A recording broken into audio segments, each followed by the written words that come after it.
आप 3 घंटे के लिए बैठे हो यहाँ पे, ध्यान से सुनिए और आनंद लीजिए श्रीमद् भागवत महापुराण का। तो कल हम कहाँ पे थे?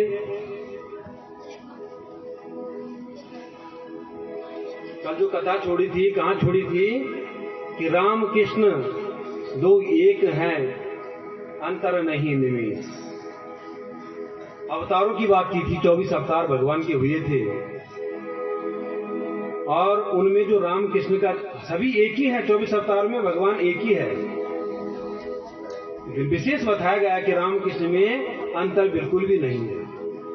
एक पुरुषोत्तम, ये मर्यादा पुरुषोत्तम भगवान श्री राम हैं और एक है मर्यादा पुरुषोत्तम लीला पुरुषोत्तम, जिन्होंने अनेकों अनेक लीलाएं की हैं। महाराज श्री राम के जीवन में भी कठिनाई थी, परिश्रम था, और लीला पुरुषोत्तम जो भगवान श्री कृष्ण हैं, उनके जीवन में भी कठिनाई और परिश्रम था। ऐसा मत सोचिए कि भगवान है, भगवान ने भी बहुत क्या किया। भगवान ने भी बहुत दुख सहे। जब भी ईश्वर इस धरती पे, इस मृत्युलोक पे अवतरित हुए हैं तो उन्होंने दुख सहे हैं। हम अपने आपस में बोलते हैं कि हमें दुख है, ईश्वर ने भी दुख सहे हैं। यहां दुखों को पार करके ईश्वर आगे निकले हैं। तो हम तो मनुष्य हैं। महाराज सूत जी कहते हैं शौनकादि ऋषियों को कि आपने कहा था कि अवतार, मैंने अवतारों की बात आपको बता दी है, और इन अवतारों में जो विशेष हैं वो 9 अवतार जिनकी कथाएं आएंगी, उनमें विशेष भगवान श्री कृष्ण, श्री राम, परशुराम, ये विशेष अवतरित हैं। तो महाराज कहते हैं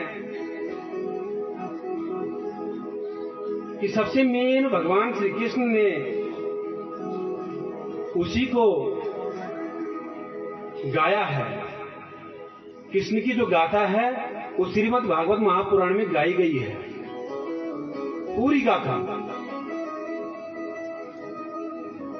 कृष्ण के चरित्र के बारे में, गोपियों के बारे में पूरी गाथा गाई गई है। और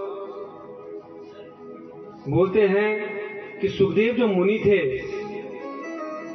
जिनका जन्म होते ही और वन को चले गए थे, उन्हीं ने तो ये गाथा गाई है श्रीमद् भागवत में। और किसके लिए? राजा परीक्षित के लिए। राजा परीक्षित जो थे वो पांडवों के अंश थे, वंश थे, उन्हीं के लिए तो एक गाथा गाई गई थी, क्योंकि 7 दिन में उनको मृत्यु का श्राप मिल चुका था। महाराज अब सुखदेव जी का जब जन्म हुआ, जंगल में गए, और जंगल में जाने के बाद व्यास जी उनके पीछे पीछे चलते हैं, लेकिन वो वापस नहीं होते। और काफी दूर तक जब जाते हैं तो एक सरोवर होता है, उस सरोवर में कुछ स्त्रियां, कुछ बाल कन्याएं और स्त्रियां वहां पे स्नान करती रहती हैं। तो 16 वर्षीय सुखदेव मुनि दिगंबर अवस्था में दौड़ रहे हैं, शरीर पे एक भी कपड़ा नहीं है। और जब गए, चलते चलते उन स्त्रियों ने सुखदेव मुनि को देखा, लेकिन जिस अवस्था में वो स्नान कर रही थी उसी अवस्था में स्नान करती रही। और सुखदेव मुनि के पीछे वेदव्यास भाग रहे हैं, दौड़ रहे हैं कि बेटा वापस चलो, तुम वापस हो जाओ, तुम्हारी माता तुम्हें पुकार रही है। सुखदेव मुनि देखते भी नहीं, लेकिन जैसे ही व्यास जी का आगमन होता है उस सरोवर पे, तो जितनी भी स्त्रियां हैं वो सभी अपने अपने वस्त्र को पहनना शुरू कर देती हैं। व्यास जी कहते हैं कि बेटा, जब मेरा पुत्र गया जो जवान यौवन है, तब तो आपने वस्त्र पहने नहीं, और मैं आपके पर बाबा जैसा, दादा जैसा, और मेरे आते ही आपने वस्त्र पहन लिए। महाराज, स्त्रियों ने जवाब दिया कि बाबा, आपके पुत्र सुखदेव जी का जीवन इतना महान है, इतना विचित्र है, उनका जो चरित्र है ना, उनके सामने 1000 वस्त्र भी पहन लो तो तब भी निर्वस्त्र हैं, और अगर नहीं भी पहनो तब भी निर्वस्त्र हैं। तथापि आप तो गृहस्थी हैं, आप में मोह है, तो आपसे तो संकोच होगा ही ना। जब इतना कहती हैं वो स्त्रियां, तो महाराज व्यास जी को पता हो जाता है कि अब जब इतना महान मेरा पुत्र है तो इसको वापस करना बड़ा कठिन होगा। और वहां से उठे और चले वापस घर को। घर में जाते हैं,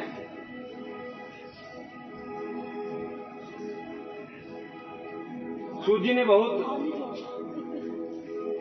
शौनकादि ऋषियों ने बहुत सुंदर प्रश्न किया कि महाराज ये वेद व्यास हैं कौन? आप वेद व्यास की बात करते हो, वेद व्यास जी कौन हैं? कहा, तुमने बहुत सुंदर प्रश्न किया। देखो, सबसे पहले हैं नारायण, और नारायण के पुत्र हैं ब्रह्मा, ब्रह्मा के पुत्र वशिष्ठ, वशिष्ठ के पुत्र शक्ति, शक्ति के पुत्र पाराशर, और पाराशर के पुत्र हैं वेदव्यास, कृष्णद्वैपायन, और उनके पुत्र हैं सुखदेव मुनि, जिनके पीछे वो जा रहे थे। आप ध्यान दें, वेदव्यास जी जो वेदव्यास जी है ना, उनका भी जब जन्म हुआ था वो भी सन्यास के लिए दौड़ पड़े थे, लेकिन उनकी जो माता है सत्यावती ने कहा कि बेटा मैं तुम्हारे बगैर नहीं रह सकती, तुम्हें मेरे साथ ही रहना पड़ेगा। और वेदव्यास जी कहते हैं कि नहीं माते, मुझे तो जाना पड़ेगा, मुझे तो भगवान का मनन करना है, भगवान का भजन करना है, कृष्ण के चरणों में प्रीति बढ़ानी है। सत्यवती जो माँ है रोती बिलखती कहती है कि नहीं बेटा, तुम्हें तो मेरे साथ रहना होगा। व्यास जी कहते हैं कि माते, जब भी तुम मुझे याद करोगी मैं तुम्हारे सामने प्रस्तुत हो जाऊंगा। और वहां से चले गए बद्रीनाथ के समीप सरस्वती नदी के किनारे पे उन्होंने पर्णकुटी बनाई, और उस पर्णकुटी का नाम, गुफा का नाम है साम्यप्रास। साम्यप्रास में उन्होंने भगवान का भजन किया, मनन किया। बहुत शांतिप्रद स्थान है बद्रीनाथ, जहां व्यास जी की गुफा है। जो भी बद्रीनाथ गया होगा ना, उन्होंने वहां देखा होगा, व्यास गुफा है उधर, वहीं रहते थे व्यास जी। अब जब वहां बैठे हुए हैं भजन पे, तो जब उन्होंने अपना मन भगवान के चरणों में लगा दिया, तो उन्होंने पूरी दुनिया का दृश्य देख लिया। और पूरी दुनिया का दृश्य देख के जब उन्होंने चिंतन किया, तो देखा कि जितने भी प्राणी हैं, विशेष जो मनुष्य है, उसका काम क्या है? वो खा रहा है, पी रहा है, खाना खाता है, सो जाता है, नाचता है, गाता है, उठता है, बैठता है, लेकिन भगवान का मनन नहीं करता, भजन नहीं करता। महाराज बड़े चिंतित हुए। उन्होंने कहा कि किसी ऐसा ग्रंथ मैं लिख दूं किसी को, कि जिस ग्रंथ को पढ़ के एक बार पढ़ने से मुक्ति मिल जाए, पर लिखूं कैसे? अब उन्होंने जब वेदों को टटोलना शुरू किया, महाराज वेद पहले एक था, ये गूढ़ रहस्य हैं, गूढ़ बातें हैं। वेद एक ही था पहले, ऋग्वेद। अब जब उन्होंने ऋग्वेद को देखा तो उसमें इतना गूढ़ लिखा था, इतनी दृढ़ संस्कृत लिखी हुई थी कि जो समझ में नहीं आती थी। तो महाराज उन्होंने देखा, उन्होंने उस ऋग्वेद के 3 भाग और कर दिए और तब उसको चतुर्वेद कर दिया, 4 वेद बन गए। अब 4 वेद कौन कौन से? ऋग्वेद, यजुर्वेद, सामवेद और अथर्ववेद, ये 4 वेद कर दिए। और 4 वेदों में से जब उन्होंने वेदों को देखा तो उनको पढ़ने में बड़ी कठिनाई थी, और अगर जो पढ़ देता था उसका उल्टा या सीधा अर्थ निकाल के उससे कर्म करता था। बहुत चिंता हुई महाराज उनको। अब उन्होंने करते करते जब मंथन करते रहे वेदों पे, उन्होंने 17 पुराणों की रचना कर दी साम्य परास में बैठ के। 17 पुराणों की रचना तो कर दी, लेकिन तब भी व्यास जी के मन में संतोष नहीं है, बिल्कुल भी संतोष नहीं है। बड़े सोच में हैं, बड़े दुखी हैं, दुनिया को देख के, संसार को देख के रो रहे हैं व्यास जी कि अगर इसी प्रकार से ये चलता रहा कौन किसकी रक्षा करेगा? प्राणी प्राणी को खा जाता है। अगर ऐसा ही चलता रहा तो ये जो सृष्टि है, जितनी इसकी अवधि उससे पहले ही परले आ जाएगी। व्यास जी बड़े दुखी। इतने में वहां पे नारद जी आ गए। नारद जी जो है त्रिलोक में चलते रहते हैं। अब उन्होंने देखा वेद व्यास जी के मुख पर तो चिंता की लकीरें हैं। मैंने कहा था ना, चेहरे से पता हो जाता है कि इंसान का भाव क्या है। ये दुखी है या सुख में है, ये खुश है, इसको क्या पीड़ा खा रही है। इसी प्रकार से देव श्री नारद जी ने व्यास जी का चिंतन कर दिया। कहते हैं, व्यास जी, अरे आप इतने महान विद्वान और आपका हृदय इतना करुण हो रखा है। व्यास जी कहते हैं, मैं तो पूरे संसार चक्र का दृश्य मैंने अपने मन की गति से देख लिया है, कहीं भी मुझे चैन शांति नहीं दिखाई दे रही है। हे देव ऋषि, मैंने 17 पुराणों की रचना कर दी, जिसमें श्रेष्ठ विष्णु पुराण है, लेकिन तभी मुझे शांति नहीं मिली। मेरे अश्रु नहीं रुकते, मैं अपने लिए नहीं रोता। मैं जो संसार चक्र 84 लाख योनियां जो प्राणी हैं, इनको देख के मैं दुखित हूं। नारद जी कहते हैं कि आप चिंतित मत हो, आप तो बड़े विद्वान हैं, आपने 17 पुराण लिखे हैं, रचना की है, तो आप एक पुराण और क्यों नहीं कर देते? कहा,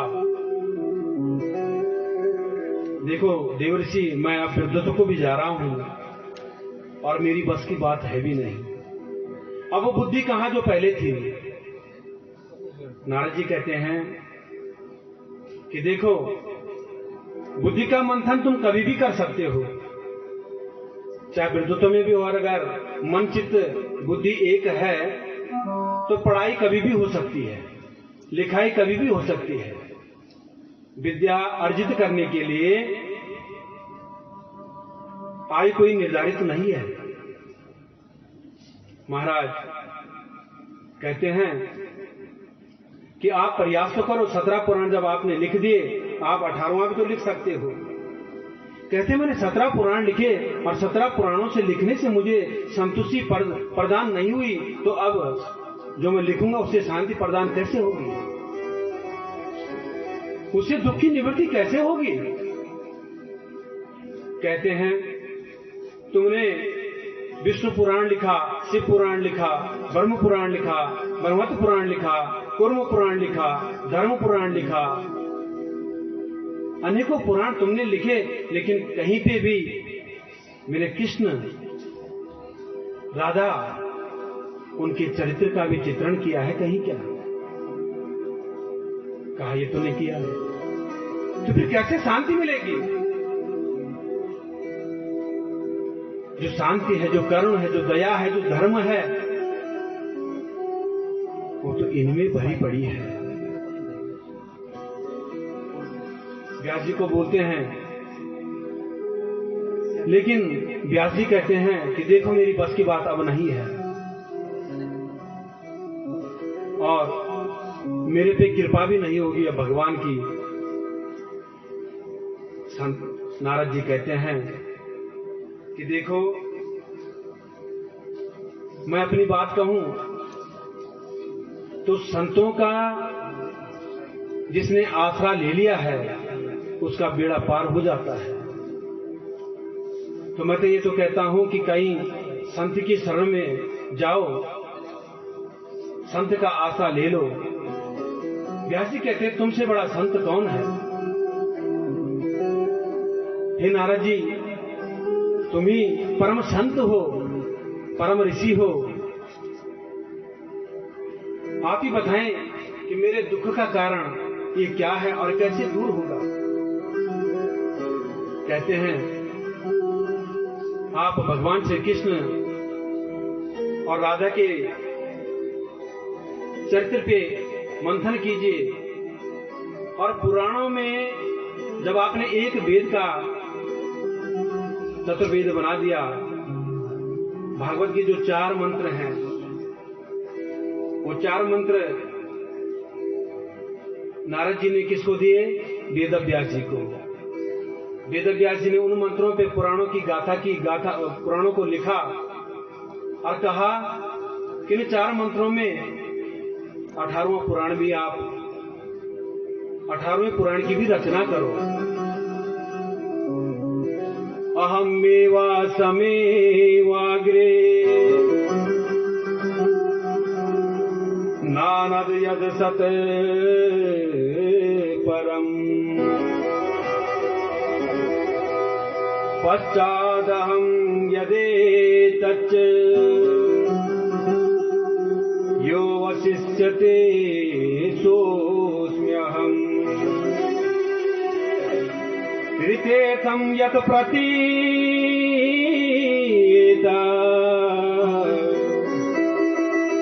न प्रतीयेत चात्मनि तद्विद्यादात्मनो मायाम् यथा भासो यथा तमः यथा महान्ति भूतानि भूतेषु चावसेवनु।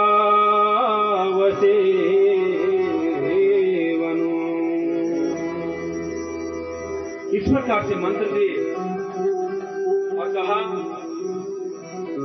इन पे आप पुराण लिखिए, श्रीमद् भागवत महापुराण की गाथा कीजिए, रचना कीजिए। कहते हैं जब संतों की कृपा मिलती है ना तो सब कुछ हो जाता है। आपने मुझे संत माना है तो आप इन मंत्रों पे, इन श्लोकों पे भागवत की रचना कीजिए, क्योंकि मैं तो अपने आप को जानता हूं। कहते हैं कि मैं देव ऋषि नारद जो हूं, जो मैं रामदास कहलाता हूं, कृष्णदास कहलाता हूं, मैं पहले एक दासी का पुत्र था। व्यास जी को सुना रहे हैं अपनी कहानी। और मैं दासी का पुत्र था। जब मैं छोटा सा था तब मेरे पिताजी इस मृत्युलोक को छोड़ के चले गए थे, मृत्यु को प्राप्त हो गए थे और वैकुंठ के वासी हो गए थे। तब मुझे ध्यान भी नहीं कि मेरे पिताजी कौन थे, मैंने देखा भी नहीं था। हे व्यास जी, मेरी माता अकेली, कुछ खाने पीने को भी नहीं था, रहने के लिए भी पूर्ण रूप से आशा नहीं था। और मेरी माता ने मुझे गोद पे लिया और गोद पे उठा के और ग्रस्त ऋषि जो होते हैं उनके द्वार पे चली गई वन में, और उनसे निवेदन करती थी कि मैं यहां रहना चाहती हूं, ये मेरा सा नन्हा सा बालक है, इसका कोई आसरा नहीं है। और वो ऋषि बड़े कृपालु, बड़े दयालु, उन्होंने मेरी माता को कहा कि आप निसंकोच रह सकती हैं, जाओ अंदर जाओ, अंदर हमारी पत्नियां हैं, हमारा गृहस्थ है, उनके साथ जीवन व्यतीत करो। और जो ऋषियों की जो पत्नियां हैं वो कहती हैं कि हे देवी, तुम हमारे साथ पानी लाओ, गाय की सेवा करो, कभी झाड़ू लगा देना, मंदिर की सेवा करो। इस प्रकार से अगर आप सेवा करती रहोगी तो तुम भी सुखी से रहोगी और तुम्हारा पुत्र भी सुखी से रहेगा, क्योंकि बिना कर्म का कुछ नहीं है। अगर हम एक जगह पे बैठे रहे हैं, कहेंगे खाने की थाली आ जाए, तो नहीं आती, कर्म करना पड़ता है। तुम्हारा जो दासी है वो पूरा कर्म करती है, शाम को उन ऋषियों के साथ बैठ के और सत्संग का आनंद लिया करती है। और जहां सत्संग ग्रस्त ऋषि होंगे तो वहां सत्संग से अलावा और क्या होगा। अपने सभी कार्यों से निवृत्त होते हुए और उस सत्संग पूर्ण रूप से सुनती है, और उन माता के साथ वो छोटा सा बालक जो है वो भी सुनता है। तो संस्कार पढ़ रहे हैं। इसीलिए कहते हैं कि जब भी आते हो, छोटे बच्चे हों, अपने घर में जो भी परिवार में होते हैं, सबको कथा में लाना चाहिए। ये संस्कार का खजाना है श्रीमद् भागवत महापुराण। और महाराज इसी प्रकार से जो बालक है नन्हा सा, वो भी सुनता रहता है सत्संग। और एक दिन क्या हुआ कि सभी ऋषि वहां पे सत्संग कर रहे थे, और वर्षा ऋतु का जो आगमन होता है ना, जन्मबस का तो चातुर्मास पड़ता है। चातुर्मास यानी 4 महीने, श्रावण, भादो, असुज और कार्तिक। ये 4 मास जो होते हैं, इनमें जो परम सन्यासी होते हैं वो चातुर्मास कहते हैं उनको। और उन चातुर्मासों में वो सन्यासी अपने पैरों पे खड़ाऊ इत्यादि ये चरण पादुकाएं नहीं पहनते, क्योंकि उन 4 मासों में भगवान श्री कृष्ण पाताल लोक में वास करते हैं, जहां राजा बलि है, वहां रहते हैं उनके द्वारपाल बनकर। क्योंकि अभी आएगी बलि की कथा। तो अपने पांव पे चरण पादुका पहनते नहीं है, और चातुर्मास भजन में मनन खूब कीर्तन करते हैं। ऐसे ही गृहस्थी संत जो होते हैं उनके घर पे जाके खूब कीर्तन भजन किया करते हैं, सत्संग सुनाया करते हैं। और चातुर्मास ऐसे ही चातुर्मास करते करते जब उन गृहस्थ ऋषियों के घर पे पहुंचे तो वहां उन्होंने देखा कि बड़ा आनंदित एक आश्रम है। वहां पे वो अपना कीर्तन भजन मनन करते हैं, वहीं पे वो दासी भी बैठती है और वो बालक भी। इतनी सेवा की उन्होंने उन ऋषियों की कि जो उस बालक है, उस बालक का नाम ही उन्होंने रामदास रख दिया। सेवा करता है, कभी ऋषियों के लिए पानी लाना, कभी गंगा जल लाना, कभी पुष्प तोड़ के ले आना, कभी फल तोड़ के ले आना, कभी आसन बिछाना, खूब सेवा करता है। उसका नाम प्यार से उन्होंने प्रेम से रख दिया रामदास। बार बार पुकारते हैं, हे रामदास कहाँ हो, हे रामदास कहाँ हो। तुरंत वो दासी पुत्र जो है उठ के आता है, सेवा करता है, और उस बालक की माता भी खूब सेवा करती है। अब समय आ गया हमारा चातुर्मास पूर्ण होने के बाद वो जाने का। अब वो जाने लगे तो जो वो छोटा सा बालक है वो कुछ बड़ा हो गया है, अब वो रोने लग गया। किनको देखे? उन ऋषियों को देख के। कहता है कि अगर आप यहां से चले जाएं तो मैं किसके सहारे रहूंगा, बताओ। मां का मोह खत्म हो गया उसका, संतों की कृपा पड़ गई। मन रूपी जो मयूर है वो भगवान के चरणों में बंध गया। कहता है प्रभु आप मुझे छोड़ के नहीं जा सकते। वो कहते हैं हमें तो जाना पड़ेगा, तुम अपनी माँ के साथ रहो, सेवा करो। वो बालक कहता है कि तुम ही तो कहते हो कि किसकी माता किसका पिता, अकेले आए थे, अकेले जाना है। किसका बालक किसका भाई, किसका कुटुंब किसका परिवार, अकेले तो जाना ही होगा ना। तो वो महात्मा जो है वो कहते हैं कि हमने ये भी तो कहा था ना कि मातृदेवो भव, पितृदेवो भव, आचार्य देवो भव। अरे माता की पूजा करो, माता से बड़ा परमेश्वर, बड़ा ईश्वर कोई नहीं है, और ये सत्य है। निरंतर माँ की पूजा करो, तुम्हें भगवान स्वयं मिल जाएंगे।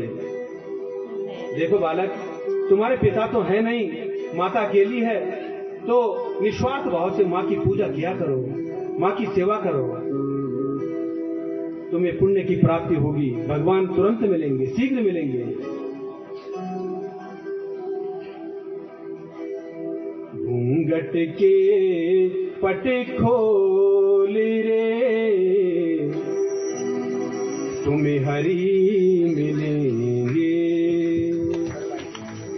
घूंघट के पट खोल रे, नारद ईश्वर जरूर मिलेंगे, अपनी माँ की सेवा करो, क्योंकि जब तक तुम्हारी माँ है तो तुम्हारी माता का जो सहारा वो तुम ही तो हो।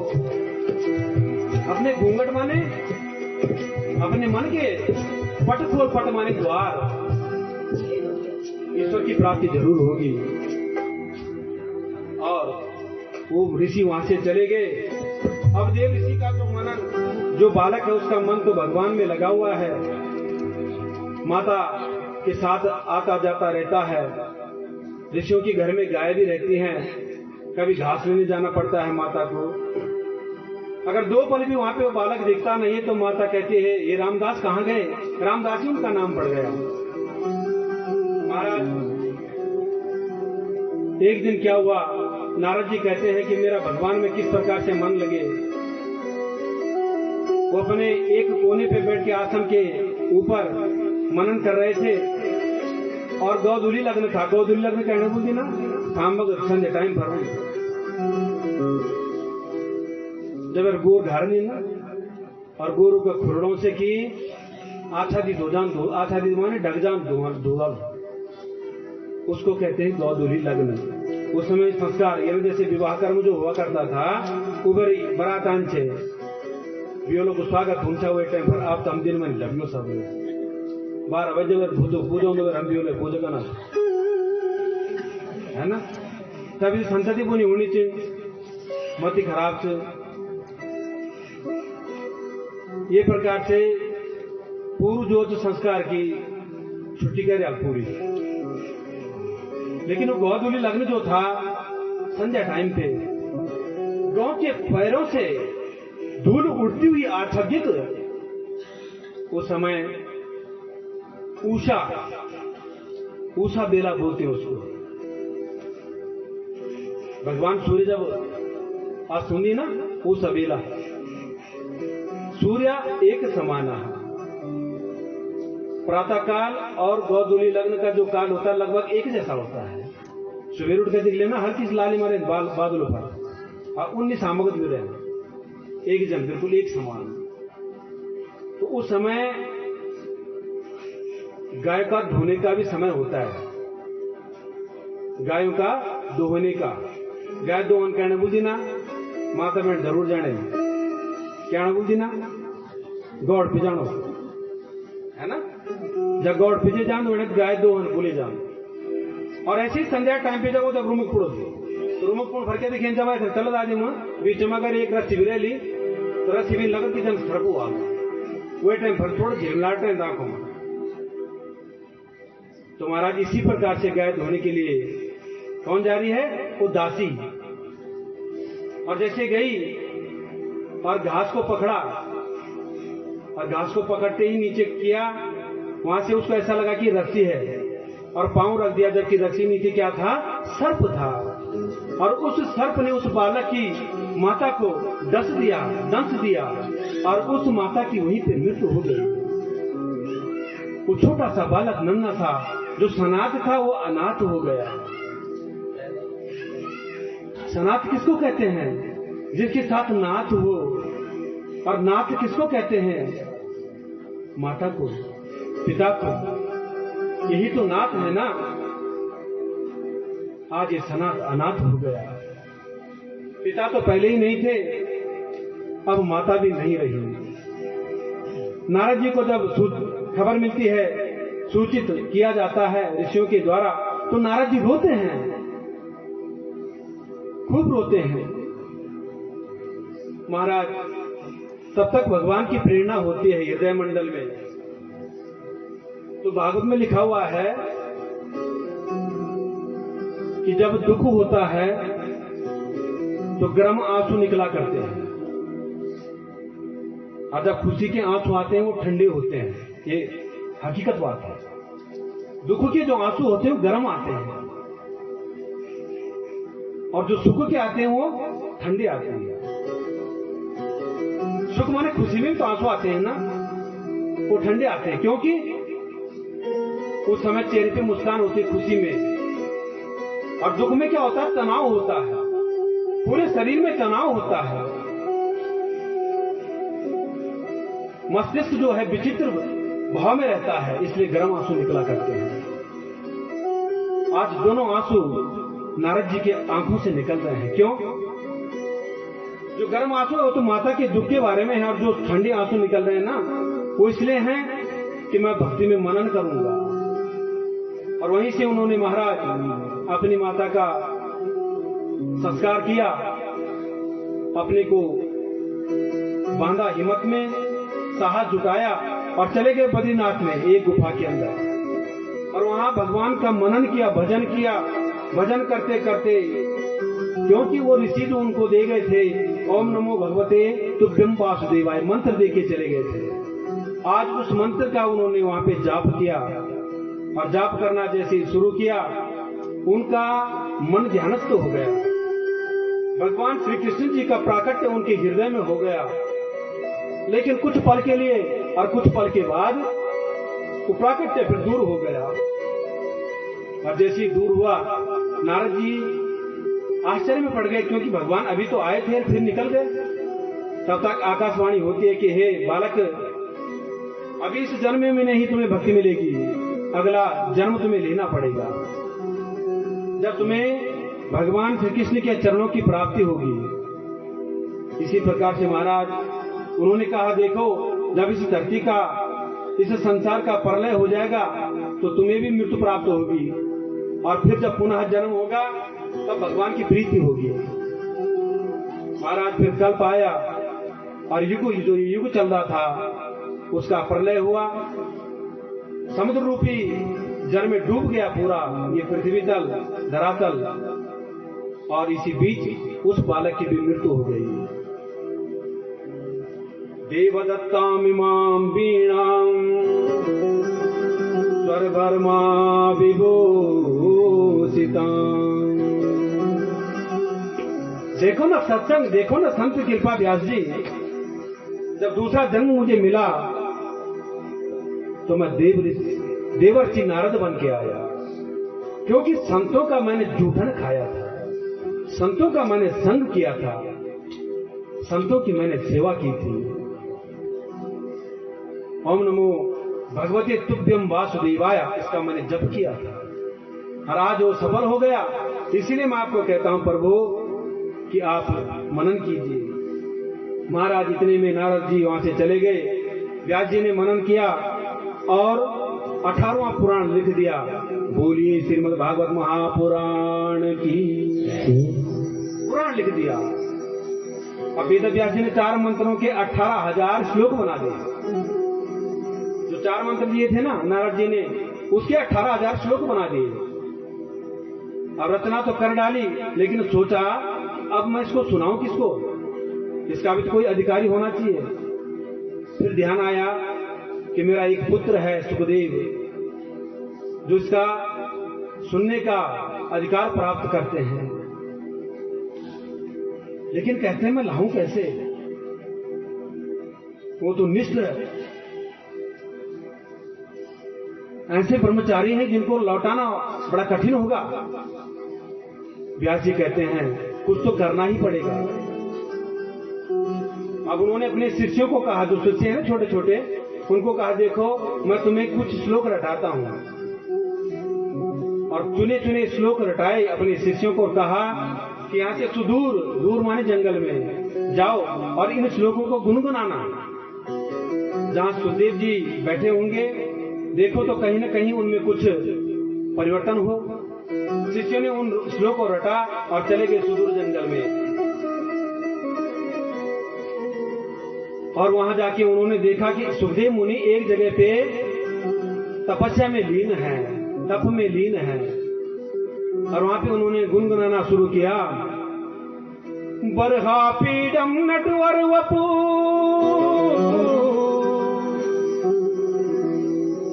कर्णियो कर्णिकारम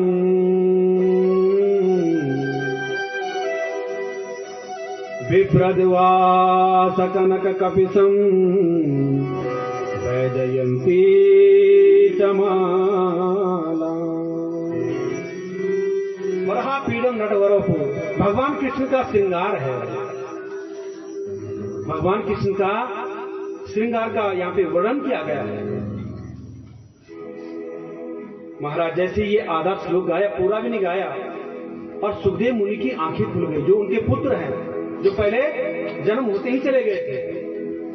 आज उनकी आंखें खुली, उन्होंने कहा, हा इतना सुंदर श्लोक ये कौन गा रहा है। उन्होंने शिष्यों की ओर देखा, कहा, शिष्यों, हे बालकों, तुमने श्लोक आधा क्यों बोला, पूरा बोलो ना। कितना सुंदर चरित्र है भगवान कृष्ण का। बरहा पीडम नटवर वपुहु कर्णियो कर्णिकारम। कैसे नटवर ये भगवान कृष्ण हैं। कर्णियों कानों में कुंडल धारण किए हैं चमचमाते हुए। विप्रदुवासा पीतांबरधारी दुपट्टा लटकाया हुआ है। और कपिसम वैजयंती च मालाम, वैजयंती की माला गले में डाल रखी है। इतना सुंदर श्रृंगार, बोलो ना और बोलो। कहते हमें नहीं आता इससे ज्यादा, इससे ज्यादा हमें नहीं आता। अगर सुनना है ना तो वेद व्यास जो है ना, उनके पास ऐसे ऐसे 18,000 श्लोक हैं। महाराज जैसे उनकी समाधि खुली थी, उसी प्रकार से भी समाधि लग गई। उन्होंने ध्यान नहीं दिया फिर दोबारा, और उसी से वापस आ गए। शिष्य वापस आए, व्यास जी को बोलते हैं कि देखो हमने वहां पे प्रयास किया, बोला, श्लोक भी गाया। उनकी आंखें खुली और फिर उन्होंने बंद कर दी। व्यास जी कहते हैं, देखो मैंने पहले श्रृंगार का वर्णन किया था, अब मैं करुणा का वर्णन करूंगा। अब करुणा का वर्णन किया,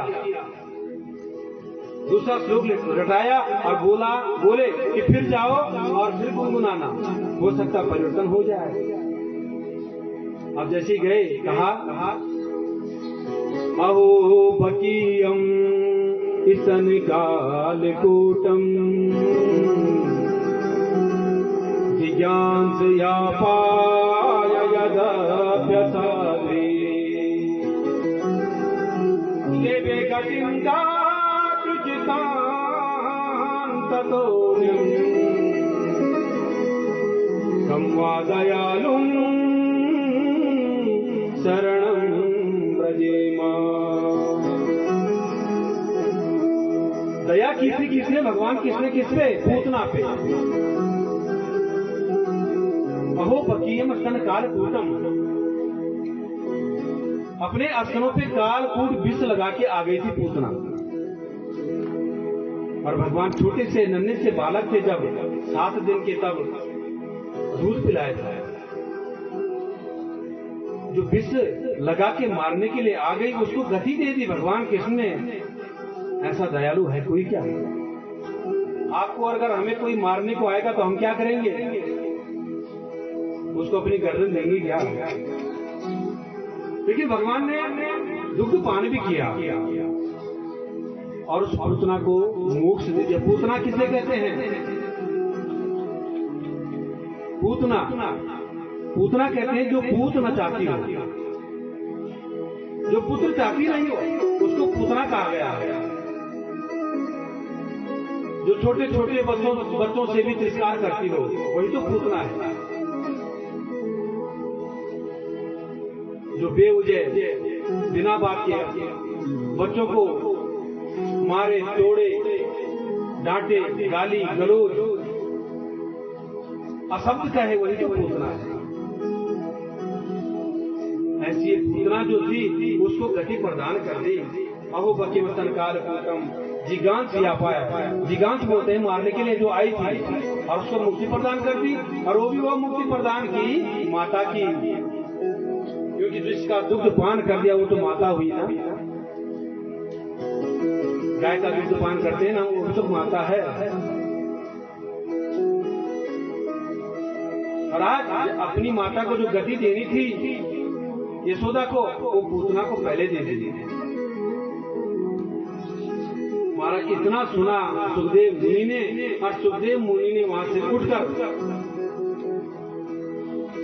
और दौड़ लगाई और भागे भागे चले व्यास जी के पास, अपने पिताजी के पास। अपने पिताजी के चरणों में गिर पड़ते हैं और कहते हैं पिताजी मुझे क्षमा करना, यद्यपि मैं वन में चला भी गया था, मुझे क्षमा करना, तथापि मुझे भागवत सुननी है, श्रीमद् भागवत मुझे सुननी है, आप मुझे सुनाइए। अब व्यास जी कहते हैं कि मैं सुनाऊं तो जरूर, लेकिन इन्होंने काम और क्रोध को जीता है कि नहीं। इसीलिए तो कहा है ना कि मोह लोभ, मद, मत्सर, क्रोध, अहंकार, इसका त्याग कीजिए, तब भागवत सुनिए। तो देखा कि त्याग किया है कि नहीं। अब कहते हैं कि इनकी परीक्षा लूं तो कैसे लूं। वहां के जो राजा हैं वो राजा जनक है। राजा जनक को पहले खबर दे दी कि मैं कल आपको आपके घर अपने पुत्र को भेज रहा हूं और उसको वेदांत पढ़ाना, परीक्षा लेना कि उन्होंने काम क्रोध को जीता है कि नहीं। अगर मैं अपने पुत्र की तारीफ, अपने पुत्र की प्रशंसा खुद करूंगा तो लोग नहीं मानेंगे, और अगर राजा कर दे तो फिर सबको मानना पड़ेगा। इसीलिए राजा को कहा, सुखदेव मुनि को कहा कि बेटा तुम्हें वेदांत सीखना होगा। कहते ठीक है, और तुम्हें राजा जनक के यहाँ जाना होगा। सुखदेव मुनि प्रातः काल राजा जनक के इधर राज दरबार पे जाते हैं। राजा जनक को पहले ही संदेशा आ चुका था कि यहाँ सुखदेव मुनि आएंगे। उन्होंने परीक्षा लेनी शुरू की। जैसे ही सुखदेव मुनि ने द्वारपालों को कहा कि मैं महाराज जी से मिलना चाहता हूँ, 5 जो द्वारपाल है वहां पे खड़े थे, उन्होंने कहा देखो अभी उनके पास समय नहीं है। राजा जनक ने खुद कहा था, क्योंकि क्रोध को जीतना था। धूप लगी है, चिलचिलाती धूप में खड़े कर दिए सुखदेव मुनि को। बालक है, 1 दिवस हुआ, 2 दिवस, 3 दिवस, 5 दिवस, यानी 5 दिन तक सुखदेव बाहर खड़े हैं। राजा जनक अपने दूतों को कहते हैं कि देखो तो सही, सुखदेव मुनि के चेहरे पे क्रोध की आकृति दिख रही है कि नहीं। और जब उन्होंने देखा तो वही मुख जो पहले था वही मुख आज भी है। कहते महाराज जैसे पहले चेहरा था कोमल, सुंदर चेहरा, कोमल कमल के फूल जैसा खिला हुआ, आज वो सही चेहरा उनका खिला हुआ है। राजा जनक रोते हैं कि मैंने परम संत की परीक्षा ली है। कहते हैं अंदर बुला दो। और जब अंदर जाते हैं मुनि, तो मुनि कहते हैं कि मैं व्यास नंदन कृष्णद्वैपायन का पुत्र हूँ, मैं व्यास नंदन हूँ महाराज, मैं आपसे वेदांत सीखने आया हूँ। जनक महाराज कहते हैं ठीक है, मैं जरूर सिखाऊंगा, बैठो। और चले जाते हैं अंदर। अनेक सुंदरियां वहां पे आती हैं, सुखदेव मुनि के इधर उधर बैठ जाती हैं। कोई पानी पिलाता है, कोई भोजन करवाता है, कोई पंखा जल रहा है, लेकिन सुखदेव मुनि सबसे मस्त नहीं होते। राजा जनक को खबर जाती है कि इन्होंने काम भी जीत लिया, क्रोध भी जीत लिया। महाराज राजा जनक बड़े रोते हैं, सुखदेव मुनि के चरणों में गिरते हैं, कहते हैं कि आपको मैं क्या वेदांत सुनाऊं, आप तो साक्षात वेदांत के हस्ताक्षर हो, आपको मैं क्या सिखाऊंगा। इसलिए मैंने आपकी परीक्षा ली क्योंकि आपके पिताजी का आदेश था, व्यास जी का, और व्यास जी का आदेश मुझे मानना पड़ा। पर हे मुनि मुझे क्षमा करना, तुम तो साक्षात भगवान की मूर्ति हो, तुम तो कोई कृष्ण की मूर्ति हो, मैं तुम्हें क्या सिखाऊंगा। और महाराज वापस आते हैं व्यास जी के पास और पूर्ण रूप से ये कथा सुनते हैं। और कथा सुनते सुनते महाराज व्यास जी कहते हैं कि देखो जो मैंने तुम्हें श्रीमद् भागवत महापुराण पान करवा दिया है ना, इसका जन जन में प्रचार करना होगा, सुखदेव मुनि को कहते हैं। और ये कहानी कौन कह रहा है? सूत जी। किसको? शौनकादि ऋषियों को। महाराज, पुराणों में दिगंबर अवस्था बताई गई है सुखदेव मुनि की, लेकिन पुराणों का अधिकारी वही होता है जिसने लंगोट पहनी हो। पूर्ण रूप से जो दिगंबर होता है वो भागवत का पाठ नहीं कर सकता, भागवत